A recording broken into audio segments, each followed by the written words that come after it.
how to use and manage cloud storage on Android.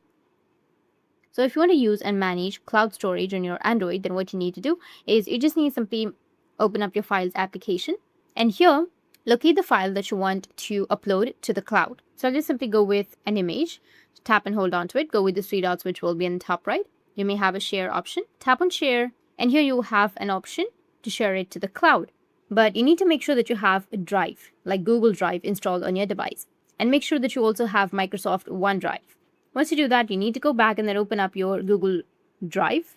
And here you just need to simply go with the plus icon, which will be on the bottom, and then go and select upload, and go and upload an image or a file that you would like to save to your cloud. So go with upload, which will be on the top.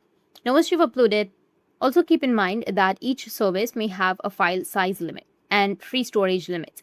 So for example, on Google Drive, it has only 15 GB of free storage. So if you upload on your Google Drive, you need to make sure that you have at least some storage in order to upload that to your cloud. So this was about Google Drive. You can do that same with OneDrive as well.